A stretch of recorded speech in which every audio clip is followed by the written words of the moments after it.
සියලු දෙනාටම තෙරුවන් සරණයි.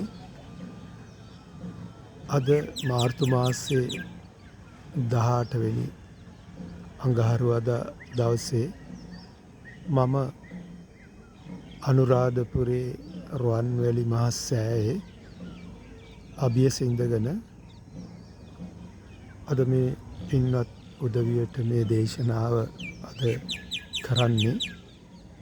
පින්වත්නි, මම මේ ඇයට පටිච්චසමුප්පාදයේ අවිද්‍යාව හේතු කරගෙන සංස්කාර පහළ වෙන හැටි, සංස්කාර හේතුවෙන් විඥානය පහළ වෙන හැටිත් මම මේ ඇයට ගැඹුරින් දේශනා කරනවා. මෙතනදී විශේෂ කරුණ තමයි සරියුත් හාමුදුරුවෝ සංයුත්ත නිකායේ නිධාන වර්ගයේ දේශනා කරලා තියෙනවා නල කලාප කියලා සූත්‍රයක්. ඉතින් මේ නල කලාප සූත්‍රයේ සරියුත් හාමුදුරුවෝ කොට්ටික ස්වාමීන් වහන්සේට එකට හේතු කරපු බටමිටි දෙකක උපමාවකින් මේ නාම රූප හේතුවෙන් විඥානයත්, ඒ විඥානය හේතුවෙන් නැවත නාම රූපත් සකස් වෙන ධර්මානුකූල ආකාරය පෙන්න දීලා තියෙනවා. ඉතින් ඒ නිසා මම හිතුවා ඒ පිළිබඳව මේ පින්වත් උදවියට අද මේ දේශනාව මම විසින් සිදු කරනවා කියලා. පින්වත්නි, අපි දන්නේ අවිද්‍යාව හේතුවෙන් සංස්කාර පහළ වෙනවා කියලයි. සංස්කාර හේතුවෙන් විඥාණය පහළ වෙනවා කියලා අපි දන්නේ. පින්වත්නි, නමුත් සරියුත් හාමුදුරුවෝ සංයුත්ත නිකායේ නිධාන වර්ගයේ නල කලාප සූත්‍රයේදී දේශනා කරලා තියෙනවා මේ විඥානය පහළ වෙන්නේ නාම රූප හේතුවෙන් කියලා. ඒකම ඒ නාම රූප හේතුවෙන් විඥානය පහළ වෙලා නැවතත් නාම රූප හේතුවෙන් නැවතත් විඥානයේ හේතුවෙන් නාම රූප පහළ වෙනවා. ඒ නාම රූප වලින් තමයි පින්වත්නි සලආයතනේ සකස් වෙන්නේ. ඉතින් මේ ධර්මය සරියුත් හාමුදුරුවෝ සංයුත්ත නිකායේ නිධාන වර්ගයේ නල කලාප සූත්‍රයේදී දේශනා කරලා තියෙනවා. කොට්ටික ස්වාමීන් වහන්සේට දේශනා කරලා තියෙනවා. ඒකම බුදු පියාණන් වහන්සේ මහා නිධාන සූත්‍රයේ දීඝ නිකායේ මහා නිධාන සූත්‍රයේදී බුදු පියාණන් වහන්සේ දේශනා කරලා තියෙනවා ආනන්ද ස්වාමීන් වහන්සේට මේ නාම රූපවල අන්‍යෝන්‍ය සම්බන්ධය. ඒකම බුදු පියාණන් වහන්සේ දේශනා කරලා තියෙනවා දීඝ නිකායේ මහා පදාන සූත්‍රයේදී මේ නාම රූපවල අන්‍යෝන්‍ය සම්බන්ධය හේතුවෙන් සලආයතනය සකස් වෙන හැටි. ඒකම බුදු පියාණන් වහන්සේ දේශනා කරලා තියෙනවා සංයුත්ත නිකායේ නගර සූත්‍රයේදී මේ දේශනය නාම රූප හේතුවෙන් විඥානයත්, විඥානයේ හේතුවෙන් නාම රූපත් පහළ වෙන ආකාරය. ඉතින් අපි අර හකුලවා කරලා තියෙන පටිච්ච සමුප්පාදයන් තුළ අපි දන්නේ අපේ සූත්‍ර දේශනාවේ, පාලි සූත්‍ර දේශනාවේ බොහෝ සූත්‍ර ගණනාවක් පටිච්චසමුප්පාදය ගැන තියෙන්නේ අවිද්‍යාව හේතුවෙන් සංස්කාර පහළ වෙන බවත්, ඒ සංස්කාර හේතුවෙන් විඥානය පහළ වෙන බවයි. ඉතින් ඒ නිසා මේ අපේ පින්වත්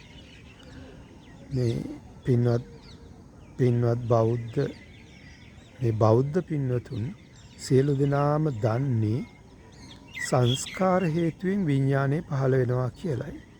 එතකොට අපේ ගෞරවනීය ස්වාමීන් වහන්සේලාත් මේ පටිච්චසමුප්පාදයේ මේ නාම රූපවල අන්‍යෝන්‍ය සම්බන්ධය තේරුම් ගන්න බැරි නිසා උන්වහන්සේලා මේ බෞද්ධ පින්වතුන්ට දේශනා කරනවා මතක තියාගන්න මේ පටිච්චසමුප්පාදයේ විඥානය සකස් වෙන්නේ සංස්කාර හේතුවෙන්.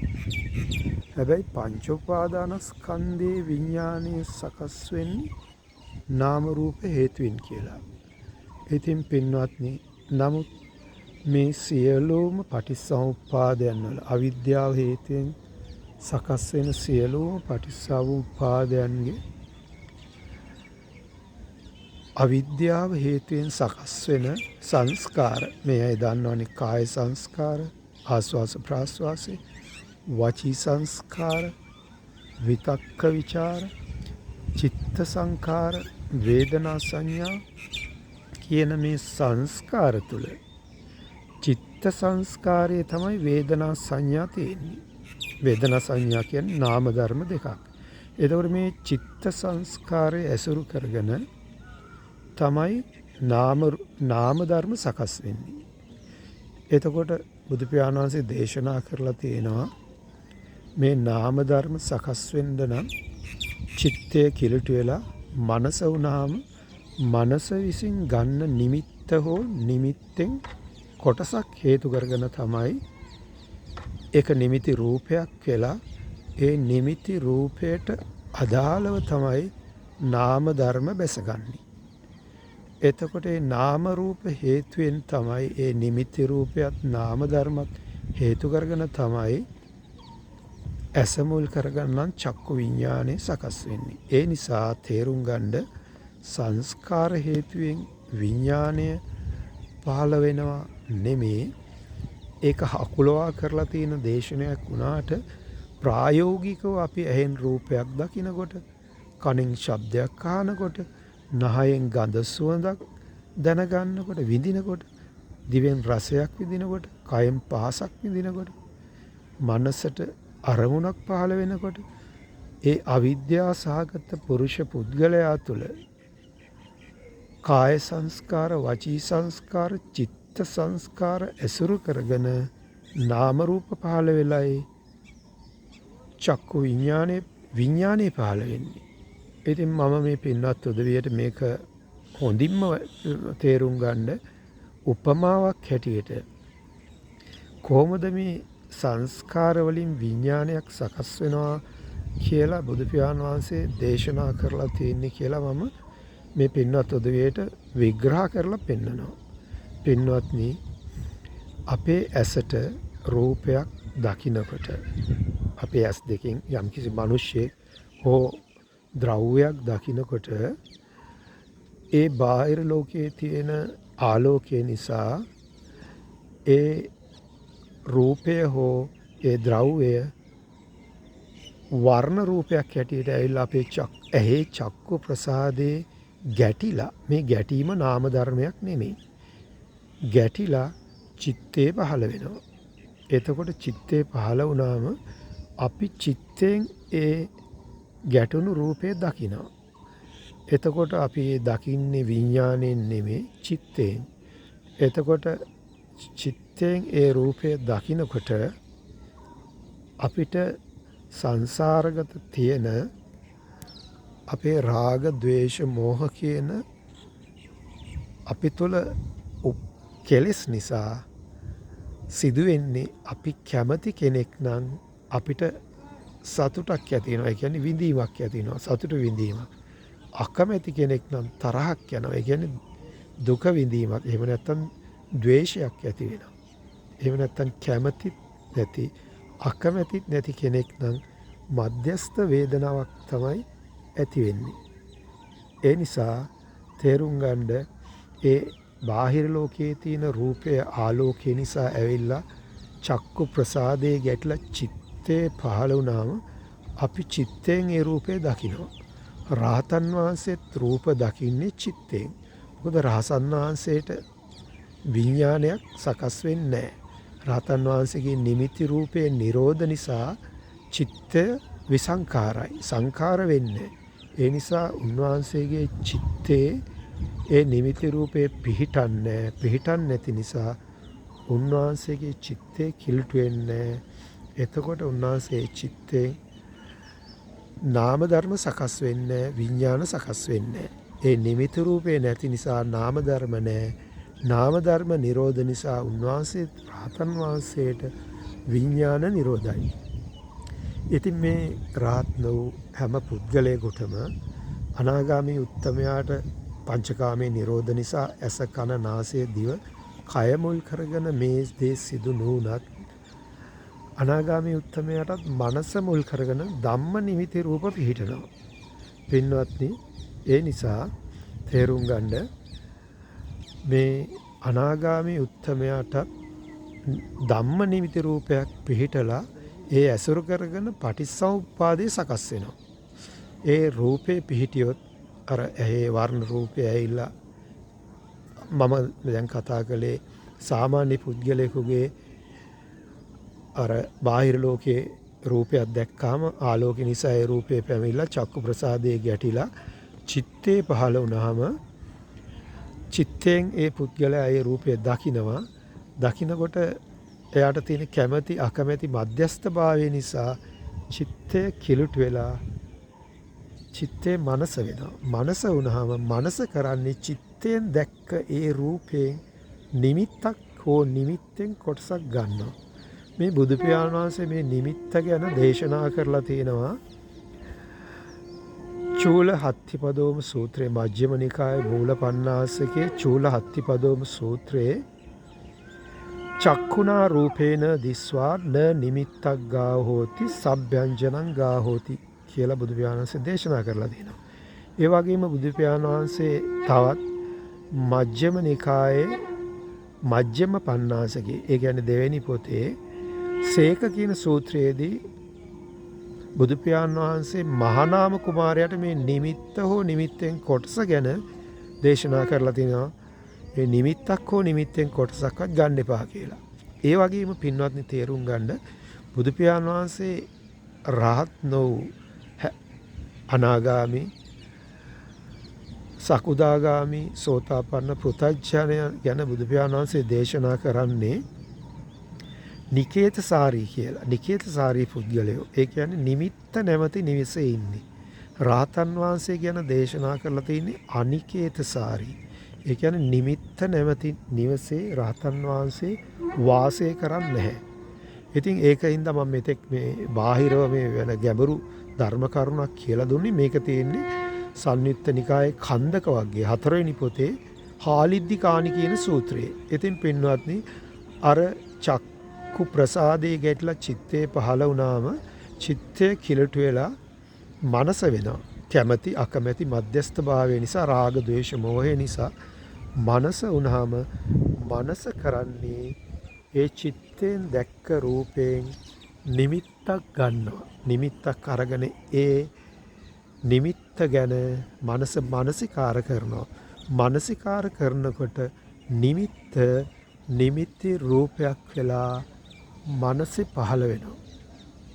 එතකොට තේරුම් ගන්න මානසිකාර කියන්නේ නාම ධර්මය.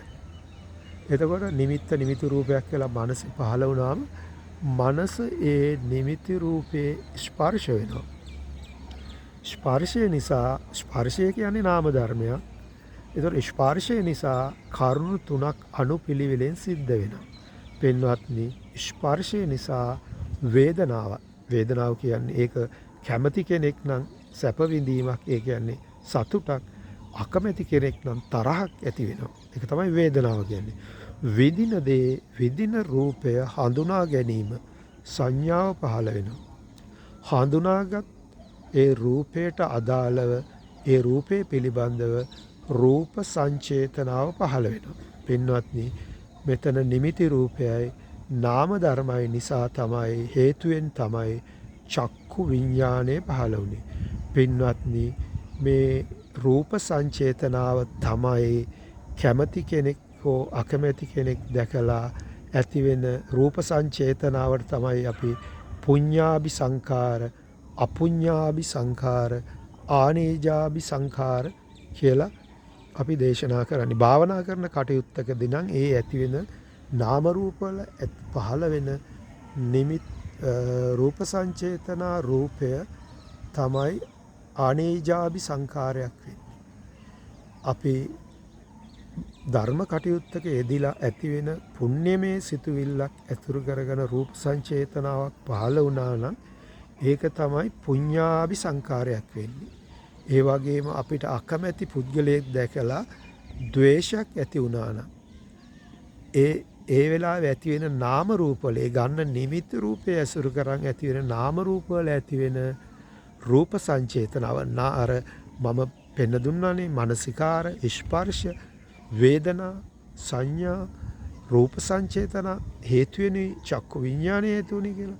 එතකොට මේ රූප සංචේතනාව අකමැති කෙනෙක් ඇති වෙලා ද්වේෂයක් ඇති වුණා නම් ඒක අපුඤ්ඤාභි සංකාරයක් වෙන්නේ.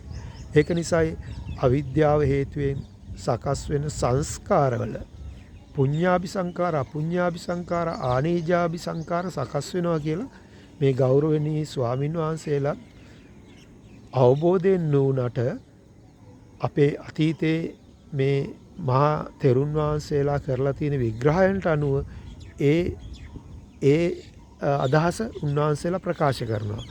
අවිද්‍යාව හේතුවෙන් සකස් වෙන සංස්කාර වල පුඤ්ඤාභි සංකාර අපුඤ්ඤාභි සංකාර ආනේජාභි සංකාර සකස් වෙනවා කියලා. ඒක වෙන්නේ පින්වත්නි ඒ සංස්කාරවල නාම රූප හේතුවෙනි. නාම රූප තුලයි පුඤ්ඤාභි සංකාර අපුඤ්ඤාභි සංකාර ආනේජාභි සංකාර සකස් වෙන්නේ. මේක සරියුත් හාමුදුරුවෝ නලකලාප සූත්‍රයේදී බුදු පියාණන් වහන්සේ දීඝනිකායේ මහා නිදාන සූත්‍රයේ මහා පදාන සූත්‍රයේ සංයුත්ත නිකායේ නගර සූත්‍රයේ විග්‍රහ කරලා තිනවා මේ නාම රූප වලින් විඥානය ඇති වෙන හැටිත්. එතකොට මේ විඥාණයෙන් නැවතත් සිදුවෙන්නේ මනස විසින් විඥාණයෙන් අර රූප සංචේතනාව දැනගෙන නාම රූප සකස් වෙලා ඒ නාම රූප හේතු වෙනුයි ඇහැ මුල් කරගන්න චක්කායතනේ පහළ වෙන්නේ. මේ විදිහට චක්කායතනේ පහළ වුණාම පින්වත්නි මේ වෙනකොට කරුණු තුනක් තියෙනවා. මේක සඳහන් වෙනවා සංයුත්ත නිකායේ ဒုတိ ය ද්වේ සූත්‍රයේ යාකෝ භික්කවේ ඉමේසං තින්නම් ධම්මානං සංගති සන්නිපාතෝ සමවායෝ අයං වොච්චති භික්කවේ චක්කු සම්පස්සෝ කියලා. තේරුම් ගන්න නුවණින් විමසා බලන්න. පැහැදිලිව මේ නිවැරදි ශ්‍රී සද්ධර්මයේ අද දවසේවත් මේ පින්වත් උදවිය අවබෝධ කරගත්තොත් මේක පාලි සූත්‍ර දේශනාවල කිසිම අඩුවක් නැතුව සඳහන් වෙලා තියෙනවා. නමුත් මේ සූත්‍ර දේශනා සඳහා කරලා තියෙන පරිවර්තන 1956 බුද්ධ ජයන්තියට කරන ලද පරිවර්තන ඊට බොහෝ කාලයක ඉඳන් කරලා තියෙන අටුවා ටීකා ටිප්පණී වලත් මෙහෙම සඳහන් වීමක් මෙහෙම විග්‍රහ කිරීමක් වෙලා නැහැ. පාලි දේශනාවේ තිබුණත් ඒක සිංහලට කරන විග්‍රහයන් වලදී සඳහන් වෙලා නැහැ. ඒ නිසා තේරුම් ගන්න සියලු දෙනාටම තෙරුවන් සරණයි. සාදු සාදු සාදු